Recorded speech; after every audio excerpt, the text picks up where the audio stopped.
열심히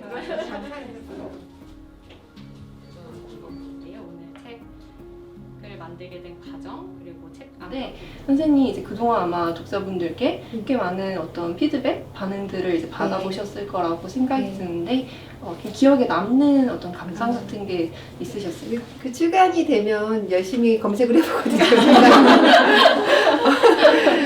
열심히, 특히 출간 되고 한 일주일에서 한 보름 정도는 막 눈 뜨면 바로 이렇게 좀 그런 면이 있어요. 감사하게도 많은 분들이 반응을 보여주셨고 물론 뭐 재미없다, 우울하다 이런 반응도 있지만 그것도 감사하고 예.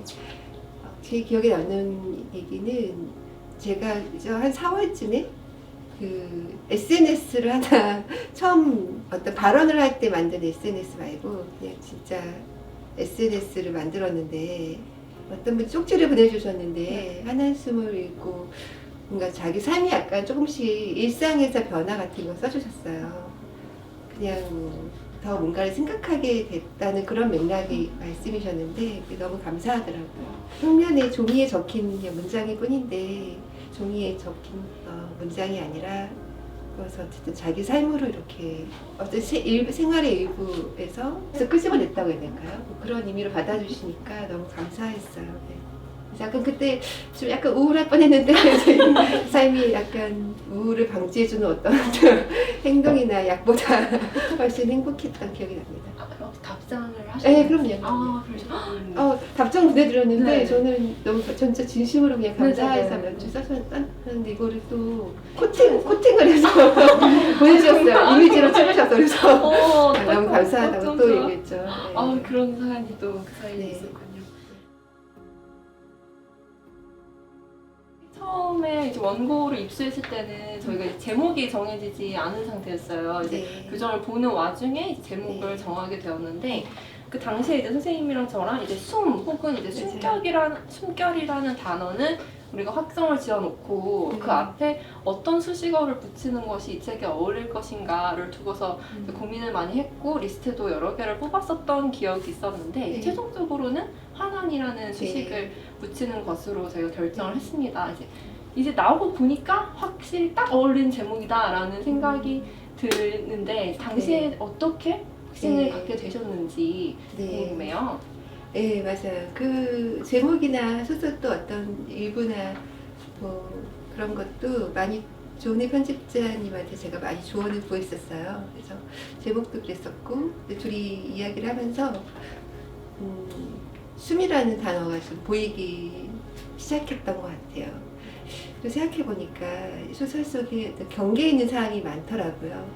그 경계는 어떤 사회적인 위치에서의 경계일 수도 있고 계급에서의 경계일 수도 있고 아니면 그냥 정말 윤리적인 판단을 하기 어려운 그 경계에 있을 수도 있고 그러니까 수많은 경계에 있는 인물들이 많이 나와서 제가 많이 쓴 이 숨뿐 아니라 기체 이미지가 많았어요. 구름, 뭐 안개, 입김, 수증기 이런 기체 이미지가 많았는데 그것이 다 공통적으로는 경계를 넘나드는 그런 의미가 있더라고요. 그래서 경계를 넘나들면서 또 소설에도 썼듯이 그 숨은 어떤 인간의 한 사람의 숨이라기보다는 교환되는 숨, 허공에 있는 숨은 차가울 수 있어도 몸 안으로 들어갈 때는 뜨겁다 이런 표현도 썼는데 그런 식으로 좀 나뉘어지고 공유되고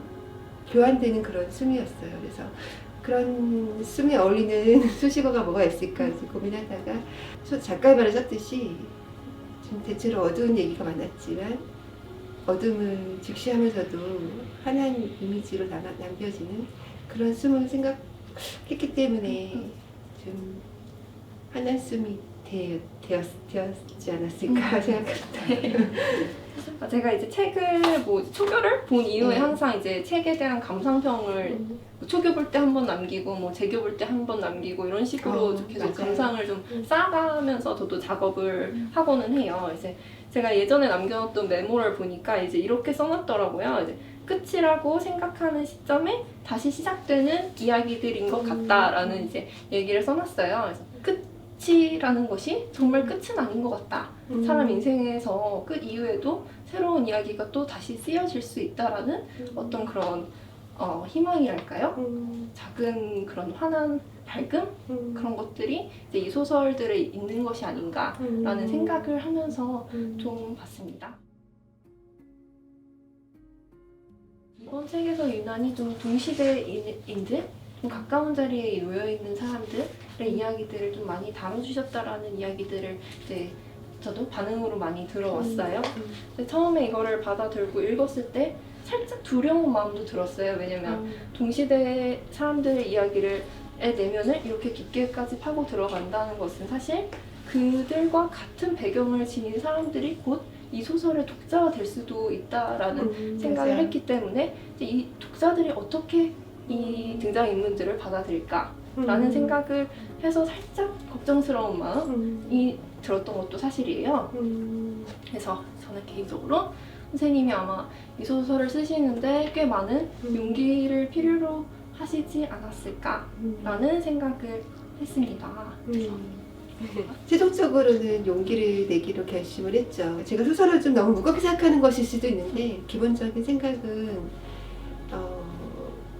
소설에 할 수 있는 일이 그런 증언이 아닐까 이런 생각을 그때부터 좀 했던 것 같아요. 또 제가 프리모레비라는 그 아우슈비츠 생존 작가를 되게 좋아하는데 이제 대표작이 이것이 인간인가라는 책인데 아우슈비츠를 우리가 기사나 뭐 영화를 볼 때 얼마나 잔인한지 비인간적인지는 알죠. 그런데 이것이 인간인가는 프리모레비가 본인이 만났던 한 사람 한 사람의 이야기란 말이에요. 그러니까 그가 그런 책을 썼기 때문에 구체적인 인간의 얼굴로 기억을 하는 거죠. 저 같은 독자는.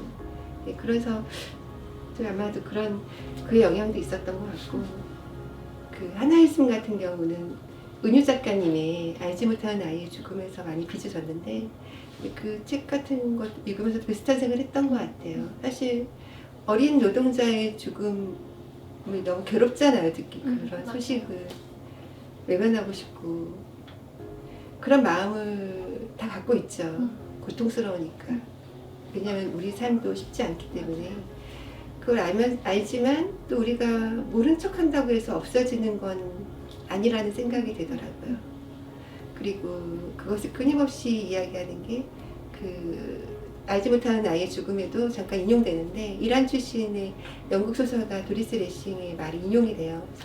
그래서 가장 외면하고 싶은 것을 환기시키는, 들추어내는 사람, 작가는 그런 말도 공감을 많이 하면서 읽었던 것 같아요. 소설에 나오는 어느 제가 새로 넣은 문장이 있어요. 상처의 고유함을 믿는 것이 우리에게 주어진 공평한 특권이다. 그 문장을 새로 넣으면서 그런 생각을 했던 것 같아요. 우리 모두가 다 상처가 있고 그것이 다 고유하고 예. 그리고 그것을 부정할 것도 없고 뭐 그렇다고 과시할 것도 없는 공평한 특권이다라고 생각을 하게 됐고 좀 더 용기를 내서 답변지에 넣을 수 있었죠. 네. 천천히 그녀 쪽으로 고개를 돌리자 어제 아침에 보았던 그 방심한 얼굴이 눈에 들어왔다. 황량한 느낌은 추워 보인다는 뜻이었을까? 발갛게 얼어있는 그녀의 두 귀에 내 시선이 잠시 머물렀다. 어느 순간 우리의 시선이 허공에서 얽혔고 그녀가 먼저 내게 한 발 다가왔다. 허공에서 흩어지던 입김은 그토록 차가운 기운을 내뿜었는데 내 목을 타고 넘어오는 숨결은 믿을 수 없을 만큼 뜨거웠다. 오래오래 그녀와 나의 숨결이 같은 분량으로 서로의 몸 안으로 흘러들어갔다. 나는 이제야 떳떳하고도 공평한 세계로 입장한 기분이 들었다.